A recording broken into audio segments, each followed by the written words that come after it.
జీవితంలో ఏదైనా కూడా మితిగా, అంటే మనం ఒక పరిధికి లోపల చేస్తే అది బాగుంటుంది.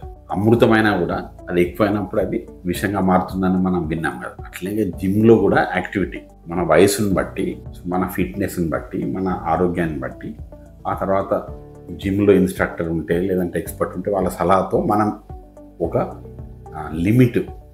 లిమిట్కి లోబడి చేయాలి. అది మనకు ఎక్సెస్ చేస్తే ఎట్లుందంటే మన శరీరం అనేది, ఆ తర్వాత మన కాన్షియస్ అనేటివి రెండు ఎలర్ట్ చేస్తాయి. అరే బిడ్డ ఇది చాలు అని మన కాన్షియస్ చెప్తుంది. బాడీ కూడా ఏ విధంగా చెప్తుందంటే మనకు నొప్పి మొదలవుతుంది. నొప్పి మొదలైనప్పుడు అది ఏంటంటే మన శరీరం మనకు చెప్తుంది ఇది చాలు, ఏ కారణం చేతనా ఆపమన్నా. అప్పుడు మనం కాన్షియస్, ఆ తర్వాత మన శరీరం చెప్తుంది వినాలి, అది సిగ్నల్.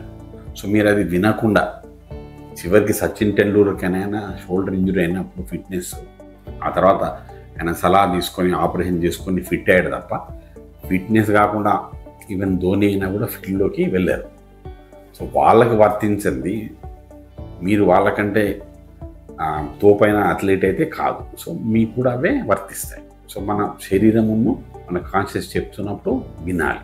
సో మామూలుగా మనకు మిడిల్ ఏజ్ క్రైసిస్లో 40-45 ఏజ్ ఉన్న వాళ్ళు జిమ్కి వెళ్తారు. సో వాళ్ళకి ఏం ప్రాబ్లమ్స్ అవ్వచ్చు అంటే మజిల్, ఆ తర్వాత బోను, ఈ ఇంటర్ఫేస్లో ఏమవుతుంది, మైక్రో టైర్స్ అంటే చిన్న చిన్న టైర్స్, కంటికి కనపడే టైర్స్ వస్తాయి, ఇవి హీల్ అవుతాయి.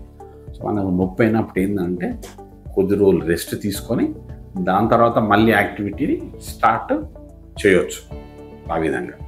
సో మనం మెసేజ్ ఏం చెప్తున్నామంటే మన శరీరం చెప్తుంది, మనం వినాలి, లేకపోతే విచారించాల్సి రావచ్చు.